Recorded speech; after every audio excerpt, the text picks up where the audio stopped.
Okay. Oops. You're here. You are there. I'll probably just put us on my name and we'll just listen in. Well, okay. Is How you doing? Marcia's there with you, you said? Marcia's here. Oh, good. Yeah, there's a crew of us here today. There's a crew of you here. Well, in a few minutes, you'll just have to gather around and We'll eat lunch and listen to Leah. yeah. Yep. Yeah.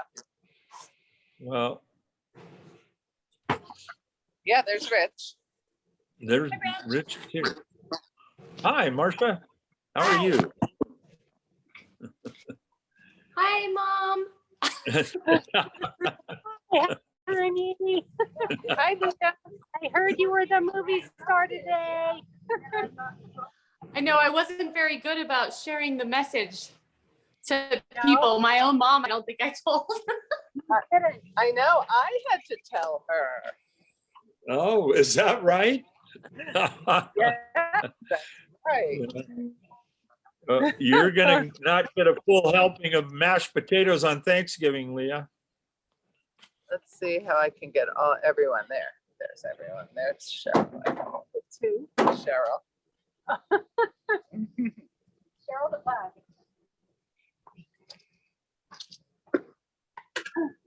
I don't. Well, What do I you don't know. What What are are you we doing doing? a presentation on, Leah? Just the store and my artwork and stuff. Yeah. Awesome. Yeah. So it's just 12 right now. And Leah, we usually, we give everybody 3 or 4 minutes to get on, or 5 minutes. And in another minute or two, I'll prattle on for a couple of minutes about the show just completed and upcoming, and then turn it over to you. Okay. Does that Sounds good. That sounds good. All right. Are you feeling better? A little. I'm still struggling, but Are yeah. Yeah. But I'm having some relief with some certain Okay. positions and things. Okay. But yeah. How did you manage to do that? So I was delivering some furniture, Oh. my first custom furniture order that was ready, delivering that, and just, did a lifting, twisting sort of thing that. You need to get some help. So well, I told her, Go ahead. I told her that selling was different than delivering. Exactly. Yes, that's In true. the furniture business. And I did have help, but my dad, he's fine. I'm the one that hurt myself. So, okay, I'm just gonna prattle on a little bit. We just finished a show called Small Things, or was it Little Things? Anyway, the art had to be it had to fit into a 7-inch cube, 7 by 7 cube. And we had a little end of the show reception on Friday night, and we had sold quite a few of the pieces, including the 3 pieces of Encaustics that Leah contributed to the show. Yeah, I bought one first. It's beautiful. It's Yeah. a little box, kind of like what we saw up in Denali. So that show was very successful. We sold, and I think it's successful for a couple of reasons. One, a lot of us who own art, and you can see behind Ed there, own art, already have a lot of big stuff on our walls, and having little stuff made, you could put something on your wall. And also little stuff fit the size of many people's wallets better than big stuff. So we're really pleased, and we're going to do it again next year. We're going to do another Little Thing show next year. As I said, Leah sold 3 pieces. Now, so oh yeah, we've got some other people on there now. So I'll just take a couple more minutes and say that I remember Leah from my first memories are actually when she was younger, but my strong memories of her are of her on the basketball court in high school. And yeah, she was a pretty ferocious basketball player. And she went from Joseph High School to Lewis and Clark College in Portland, where she majored in art. She moved back here almost 20 years ago now, right, Leah?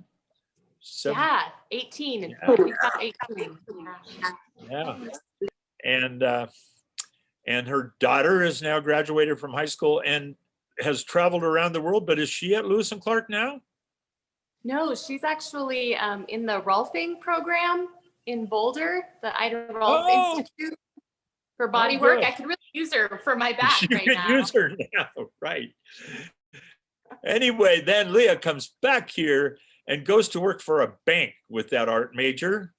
But she did marketing for Community Bank for 17 years. I couldn't believe that. And now has opened her store, The Element, in Joseph. And she sells furnishing and artwork and her own Encaustics, and also is doing some teaching of Encaustics. So with that, I'm going to just let Leah take it from there. All right. Thanks, Rich. Thanks for this opportunity. I wasn't sure if anyone would really come in and listen. Thanks, everyone, for taking the time to do that. So yeah, like Rich said, quite a long time at the bank. I kept saying for years that I had the most creative job you could have in a bank. That was my excuse for not focusing on my artwork, is it was still a creative job, but I kind of finally came to decide I didn't have to keep working at the bank. So, and then I kind of proved that statement wrong anyway with making this new business in an old bank, and it's much more creative than bank marketing. So, so yeah, I think I'm calling it a little midlife transition. I just had a lot of life changes all at once, but yeah, in March, I went ahead and let's see, March 31st was my last day at the bank, and I opened Element here at Stuart Jones's old gallery space on May 18th. So just about 6 months into this new business and having a lot of fun. It's been really, really great. I really like that there's no committees needed for any decisions. I just ask myself if I agree with myself, and then I usually do, and we just make the next thing happen. So it's great. So as far as the business, if you haven't been in yet, please stop by. I've got lots of great holiday gifts, a little of something for everyone, really. There's the major part of the business, besides the artwork, I'm showing my work as well as some other local art and artists, but custom furniture orders, which it's Oregon made furniture, built in Portland by Built Well. I also have other types of furniture and home decor, lots of throw pillows and blankets, bedding. I'm doing dishes and tableware, just a lot of little things, and it's pretty fun to look at. Browsers are welcome, so stop by. I am doing some reduced winter hours just to give myself a weekend, because for about 5 months I just worked 7 days a week and decided that was maybe time for a little weekend for myself. So I am closed on Mondays and Tuesdays, but otherwise I'm here. So I'll show you a little bit of the store. This is one of my encaustic paintings. It's actually one of the only landscapes completely finished that I still have available. It's called Distant Devils. It's the Seven Devils view. Great artwork I've got from MC Reardon. She's actually a Portland artist, but she does some really amazing work of this area. And these are just newly hung up, this beautiful one of the canyon. Pretty fun. Got some bronze by Shelley Curtis. And Shelley, you might see her from time to time. She's been helping me at the store every now and then when I need a little assistance. And so she's been really great to have in here. I have another new artist. This bird is an oil painting. This is David Devilier. He was a professor at Whitman and at Washington State and at Eastern. I've got a few more of his pieces I just need to hang up still, but got some, these are some little photo transfers, which is something that you can do with Encaustic. So I do these little animals in clothes and then photo transfer them onto these little medallions. Those are kind of a fun thing. I've got some cool, this one is still available. These don't last for long, but this is a cool print from the 1910 of Willow Lake with these draft horses. It's hard because of the reflection to show it very well, but then this really cool old frame. So David Weaver's been finding those for me, and we've been selling a lot of them. There's a view of the whole store. There's another beautiful one of MC Reardon's from the head of the lake and the moraine. Yeah, I've got a kitchen section with some local hand-blown glasses. This is Kevin Boylan in LeGrand. He's been doing those sets for me. They're going pretty well. I've got a section of charcuterie type of items. So if you have a Thanksgiving something you're getting together, there's some really good nuts and sauces and mustards and cutting boards and all that kind of thing. So another couple good items as far as Christmas gifts. Got lots of candles and things like that. I've got a section of some of my encaustic paintings that are printed on cards. And those have been a good seller for the summer for sure. There's been some other local artists. Joelle Fuchs, she does these bronze handles, which are really cool.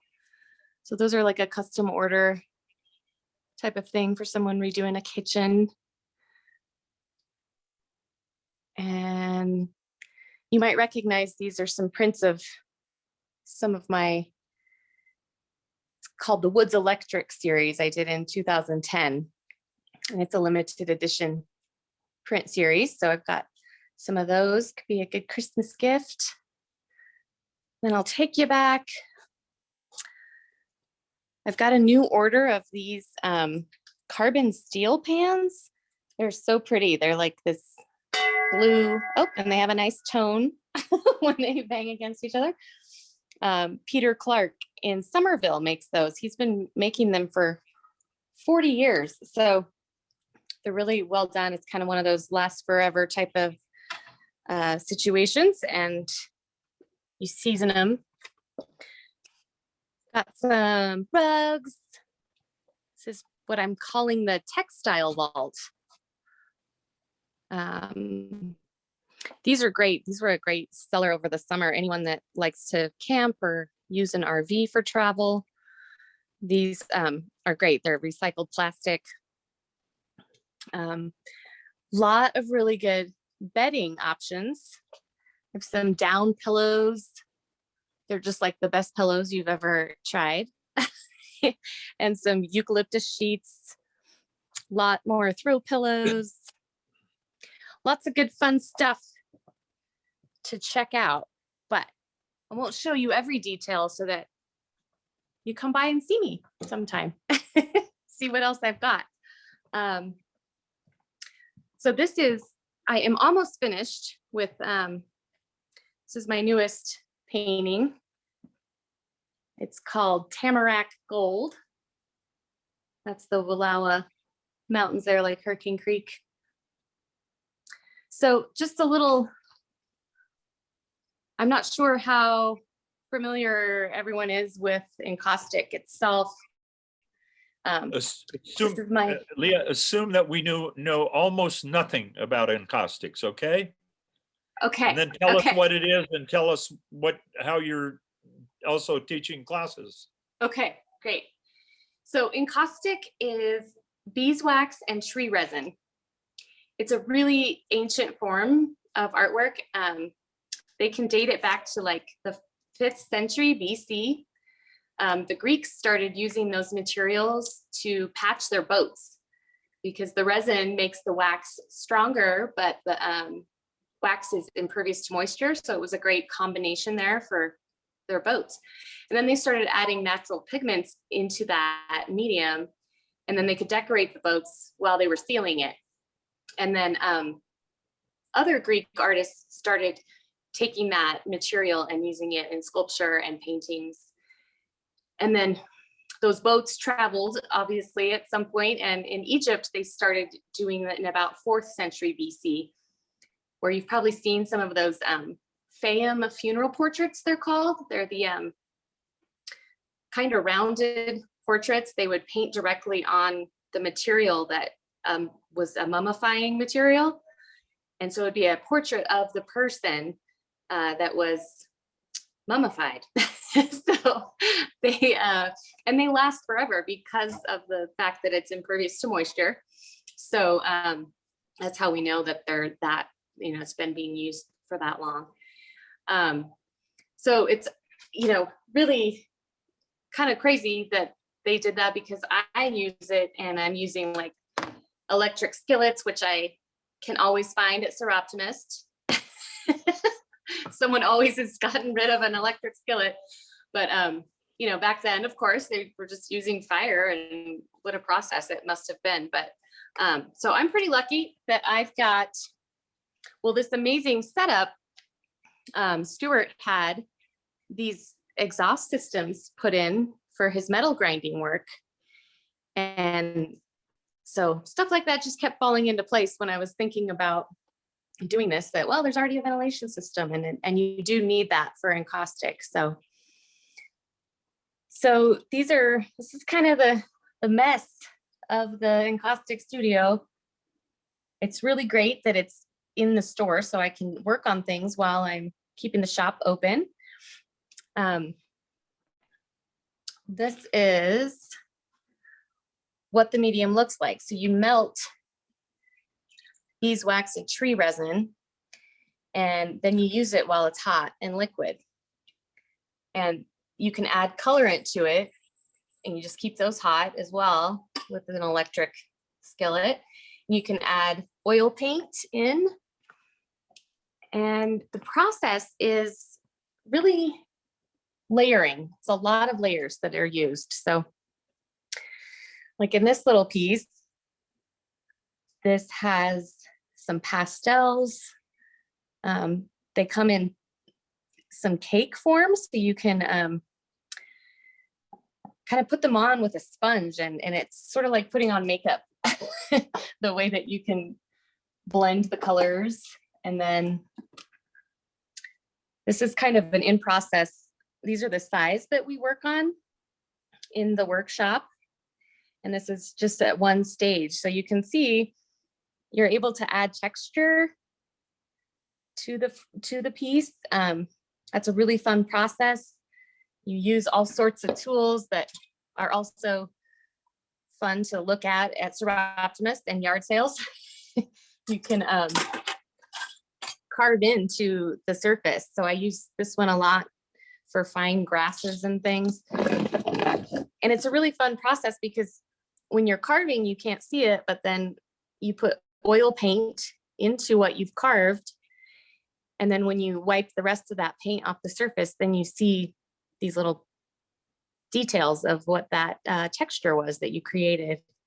So it's kind of this reveal process that's pretty interesting. So it's Leah, Yeah. again, I know nothing about this. So each color on the paintings that you just showed us is a mixture of the resin wax and the color, or you put the color on and then cover it with the resin wax? it's a mixture of all of them. Okay. Yeah, and there's different ways to add color. There's things like you can add ink, or like the pan pastel is its own color, but then everything is kind of protected. So kind of by technique, you protect a layer. So even though there's the colored wax that you can use to kind of paint a scene, that can be like one layer where you start in with some mountain colors, for instance. And then when you make texture, so like down here on this field part, you can see all those lines. That was just like some scratching in and brush marks. And then once I would protect that with a clear coat of just the wax and resin.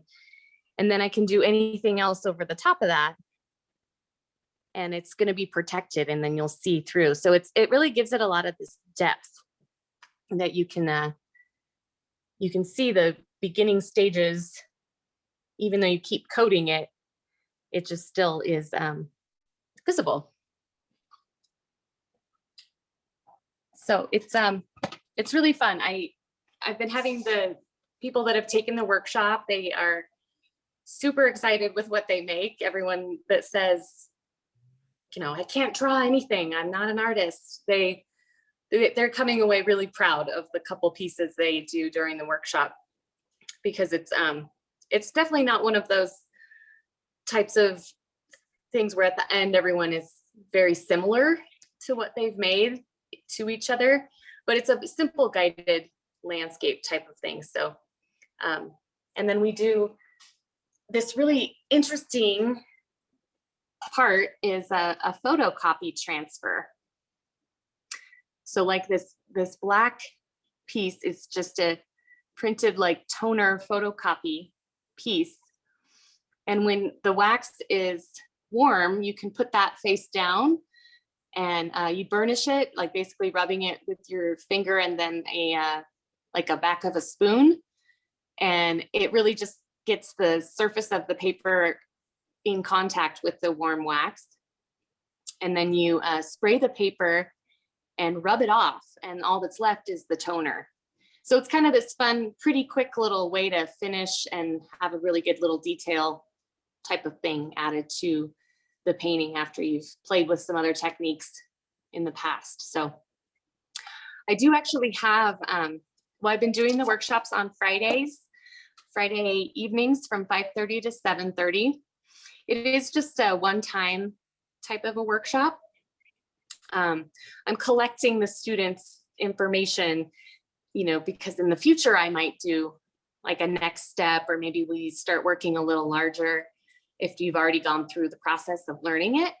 But right now the workshops are it's a beginning, it's 2 hours, it's $125. And you do leave with those 2 5x7 landscape paintings. So great gifts too. I had a cancellation. I had a whole family that was going to do the workshop the day after Thanksgiving that evening on that Friday. And some things came up, so they had to cancel. So I do have an availability if anyone is interested. It's showing booked on my website, but if you wanted to call the shop, it would be a really fun project for like a whole family to do, or if you've got a couple friends in town. So yeah, I can only take 4 people. It's nice because it's just in this spot here at the store, and I provide beer or wine or seltzer if you'd like a drink while we paint. Bribery will get you everywhere. Right. So yeah, it's been really fun. Well, I think my mom, for Mother's Day, when I was just new into this space, we had a few, Don Norman took it as well, and my mom and a couple other people.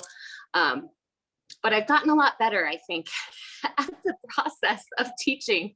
So I feel like it's pretty fun, and it's easy to learn, and people are just really, it's a really neat material to watch. So you have to fuse each layer together. So you use a heat gun or a blowtorch. The blowtorch is really, I feel pretty cool when I'm using it, but I don't like the heat very much. So I just go back to the heat gun, but it feels way cooler when I use a blowtorch. But The Greeks didn't have blowtorches. right, or heat guns. So I don't really understand how they even did it. But yeah, somebody else have a question for me? Leah, this is Mary, and I want to just say that I have taken the class. I want to take it again. It was so much fun. I just really enjoyed it. And Leah's a good teacher. It was step-by-step process. It's amazing to see how the wax and the paint moves and changes. There are surprises all the way along. It's like it's like you think you might be trying to make a line, or you're wanting to do something with color, and then it can change and morph and develop. And yeah, it's really fun. In fact, you want me to show you what I did? Yes. Yeah. Thank you so much, Mary. So this is one. Can you see that? Yeah. So this could be either way. It could be like this as a mountain, or this way. So you could do it either way. And then the other one was a little more traditional, and that has the transfers on it. And also the tools where you mark the wax and then put the oil paint over and then wipe it off. Anyway, it was really a fun class. And I took it with other people I didn't know, but I know other people also want to get involved in doing it. So looking forward to it. Thank you so much, Leah. Yeah, thank you. Yeah, we'll get you in here again. And like I said, when you've taken it once and you feel comfortable, instead of 2 small paintings, maybe we'll just do them larger so that, we can still have other beginners in the class. And then eventually we could move on. It seems like there's quite a few of you that have taken it that have really liked it and kind of want to keep learning more. Leah, what's the substrate? What are you working on? Is that a canvas or a wood block, or what is it? Yeah, it's a wood panel. So it's birch wood. They're kind of a cradled panel. Okay. It really just has to be a porous surface, but you wouldn't want it to be flexible. So like a canvas would be tough with the wax and resin, because then it could move and then it could crack. So, but there's so many things. I mean, there's things I haven't even got the opportunity to try experimenting with yet. You can put fabric down on wood, so you could have a fabric layer. There's collaging. You can put actual items in the wax and then cover them up. And with the photo transfer and, endless options. There's just so much you can experiment with. So I learned it about 9 years ago, and I'm sure some of you might be aware. I mean, Will over at B Crow B, we grew up together. So we ended up, we were just looking for a new inspiration. We had been painting, he'd been doing like inks and acrylics, and I was doing acrylic and like pastels. And we were just looking for a new inspiration. And so went and found an Encaustic workshop in Whitefish, Montana, and learned from Shauna Moore, who's a pretty well known. She's got a lot of things in galleries, and she works really large. So we asked her to teach us, because we wanted to make sure we understood the differences of working large. So that's been about 9 years ago. So, and then of course I wasn't really focused on it, being, you know, raising a daughter and working at a bank. But now I feel like I've got a lot more time, and so there's things I'm still learning, and you can just continue to experiment with it. There's, you know, a lot of possibilities, so it's pretty fun. So I don't really know what else without giving you guys a whole class right now. It's showing No, you. you don't.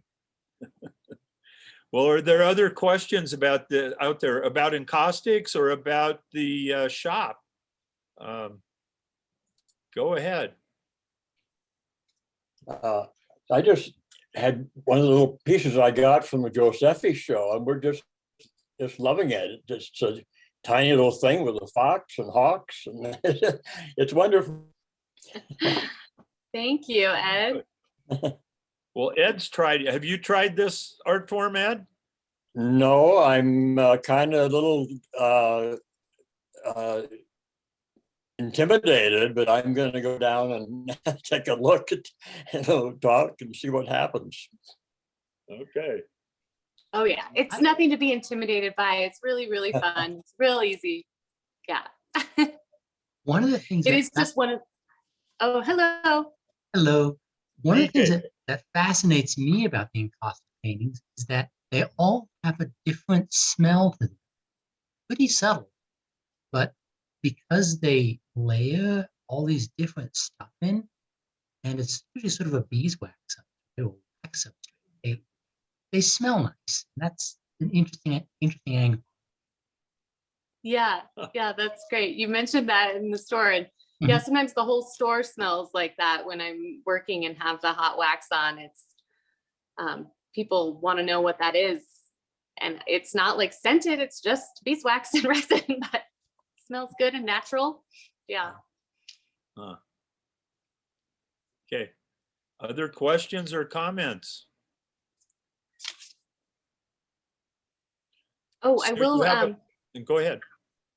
I was just going to say, I have, now that there's a little bit more of a quiet time, you know, with the tourism season over, I do also do part of my business. I'm not really advertising much, but if you know of anyone that's needing to have like graphic design services types of things, I can do that as well. I've been doing menus for people and some logos and things like that, labels for products, that kind of thing. So that's another little bit.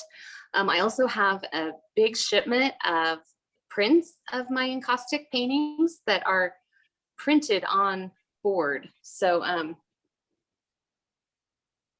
I just sold my last one or a couple days ago, so I can't show you an example, but new order of that. So they're a lot more, you know, the sizes can be a little smaller than some of the large paintings that they were originally. And so also those could be great gifts too, and those should be in the next, hopefully, week. So yeah, so that's all I really had. Well, that's a lot. Yeah. So you have a website, and what is the website called? The website is leahjohnsonart.com. Okay. And your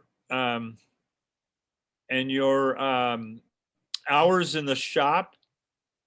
I'm open 10 to 5 Wednesday through Saturday, and then Okay. on Sundays 10 to 4. Okay. And that's, closed you know, Monday and Tuesday. Right. Yeah. Just through the And the season, class- and then of course back in the spring we'll be up to 7 days a week again. Okay. And the encaustic class is Friday nights, 5:30, 7:30, $125. You got it. Yeah, and those can be signed up for online on leahjohnsonart.com. There's a calendar with a schedule, and it shows the amount of spots already taken. So if just a person by themselves wants to do it, once somebody's signed up, I just try to fill it, but I'll still do it even if it's not full. So Okay. okay, well, thank you so much for joining us today, and thank Well, you, thank Rich, you. for reaching out. Thank you very much. I didn't mention at the beginning that Leah was also an original board member at the Josephi Center. Isn't that right? That's right. Yeah, Yeah. yeah, You almost forgot that, didn't you? I did. Okay, well, I think if there aren't any other questions, we'll let her go back to work, but please visit the shop. And that was a very interesting presentation. And I don't know if you'll talk me into Encaustics, but I'll come by and sniff the good beeswax in your shop, okay? All right, Okay. sounds good. Thank you. Okay, and thank you, Lori, and the women from the Seroptimists, and thank you for giving them a little plug too, Leah. We artists, and not only encaustic artists, but there's all kinds of art you could make out of stuff at the Seroptimist, right? That's true. And remember when we had the Seroptimist fashion shows where you Oh, I had to missed dress? that. That Oh, was you so did? fun. Yeah, you had to dress all out of stuff that you'd purchased at Seroptimist. Anyway, well, thank you all very much, folks. One more plug. Next Tuesday, the 30th, Brian Concannon, and many of us know Brian. Brian and Marcy lived here for several years. Brian is back at the helm of an organization, Institute for Justice in Haiti, and he'll be giving us the basics of what is going on in Haiti. Okay, so that's next Tuesday. And thank you all again very much for joining us, and come on into the Josephi Center too, when on your way to or from the Element. Okay. Thank you, everyone. Bye-bye. Bye-bye.